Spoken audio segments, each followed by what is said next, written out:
Why, do you remember the Mr. John Woods, since you lived in yes. his neighborhood? Yeah, he boarded at our place. He stayed at our place a long time, quite a while. He originally was involved with the tannery. Yes. And your father was a caretaker of the tannery. And he came up here, and I guess he was pretty out of a rich family from the Philadelphia area. Yeah. And he, from what I understand, he was quite a character. He stayed at the hotel, you know, Faust. The Central Hotel, Yeah. Faust, yeah. And he drank so, and then he tormented the girls so bad, Right. and they wouldn't keep him anymore.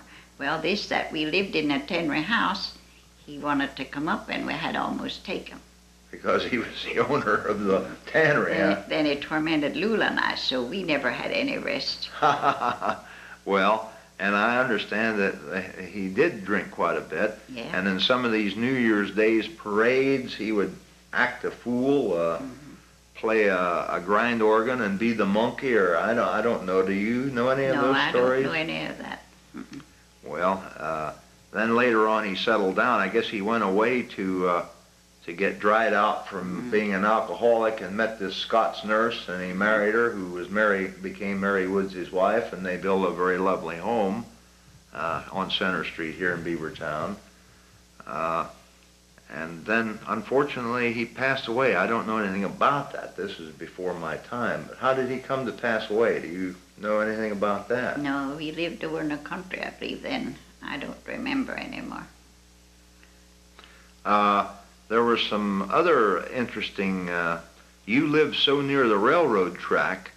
Do you recall when hobos would come through our area? Oh, yes. Yeah, you'd see them walking up and down the railroad, you know. Did you have any particular fear of them, or? No, I wasn't scared of them. In other words, it was just a common occurrence, really, to see hobos traveling. Yes, well, they weren't nasty like they are now. You know, they didn't rob you or anything then. They just asked for something to eat. I guess it was, you were being so close there, you probably got hit up for that is, they came and begged at your door quite often. Yeah.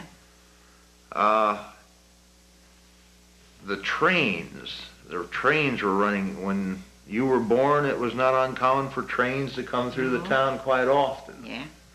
And you lived very near, only what would be a block or so away from the tracks. Was there any hubbub or commotion, the blowing of whistles or anything? No, that didn't annoy us. We got used to it. You got used to that. Now, you say you had cattle over there on your... Yes, two. Sometimes we had one cow, and sometimes we had two cows. And you milked them by hand, I would suppose. Sure. And you delivered milk to a restaurant owner and to different Dr. J.T. Strohecker along your path to school. Yeah. That's an interesting little thing. Did you have any chickens when you were a youngster? Oh, my mother raised chickens and ducks and geese and turkeys, and then in the fall my brothers would have a shooting match. And, you know, they'd win them then in this shooting match. Where was the shooting match held? Over there by the tannery. Which is where, Bub lives there now mainly. Yeah. It was where Roundy Walker and Paul Bub, I guess, or Ira Bubs live now. Now, the rest of the countryside around there was pretty bare, I guess, of houses when you were a little girl. Yes. There was none over where Lynn Baker lived. That one had burned away. And then Abel Wanny built that when they tore the tannery down, I guess. They took the office of the tannery and moved it across the street to make where Lynn Baker lived. Yes. Yeah. And there was a railroad from the railroad in the tannery. They had a big cart that they hauled the bark out. Right. There was a siding. Yes. From the railroad to the tannery. And bark sheds right along Center Street there. I imagine you'd walk by them bark sheds when you were a little girl. Oh, we played. They were about this high, from the roof, you know, the bark, and then we'd go up there and roll back under there. We'd hide when we played hide and seek. Uh-huh. Just enough room between the bark and the roof to get away. But they were fairly high. They were 10, 12 feet high, them I sheds. know, but we had ladders that we climbed up. Uh-huh. Well, now again, like I said with Mr. and Mrs. Bailey, we haven't exhausted all that we could talk to you about. But just on a sort of a final note, what was Beavertown like in your memories as a little girl? That is, did you think that we lived in a big town or a little town, or what was Beaver? You were a Beaver Towner. You were born and raised right in the town. How did that strike you? Let's say when you moved out on a farm. Would you say that the quality of life in early Beavertown was good, or didn't you think anything special about it?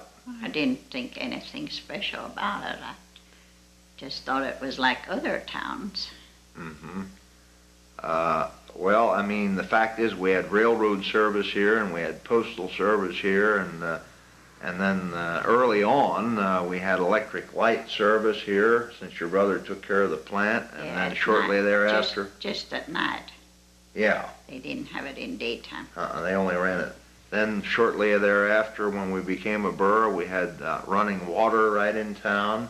In 1915, I think. Yes.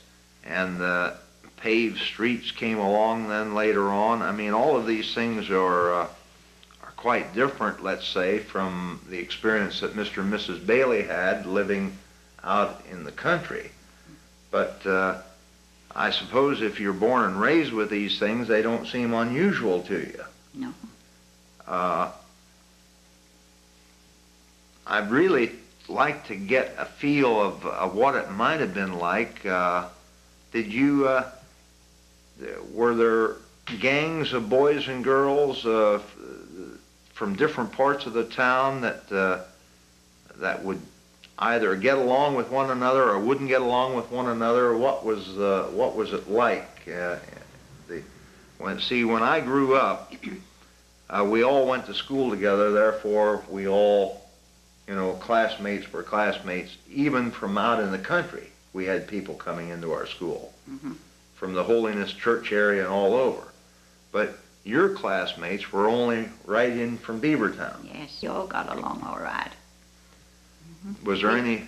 On Ascension Day, then there'd be a gang of us, about a dozen boys and girls would go over to the level to fish on Ascension Day. What was the significance of that? Well, just because you weren't supposed to sew or work on Ascension Day, then we went fishing. We didn't need to work in the factory. Oh, well, when you were in school, did you have a thing like penning out the teacher on Fastnacht Day? Yes, some of them did. I never. You never got into that? No. And what did you do for Christmas celebrations when you were still going to school? Nothing. We had a program in church, but we didn't have anything in school. Uh-huh. Okay, well, I don't know. I'm sure there's something I want to get more information from you from some other time, but I think we really talked long enough for one session. So let me thank you very much, Lula, for your sharing your information with us. You're welcome. And this is October the 10th, 1983, in the continuing series of Living History for the Beavertown Historical Society. Until our next series of interviews, the only thing I can say is thanks to everyone for participating tonight, and we'll say 30s for tonight. In other words, good night.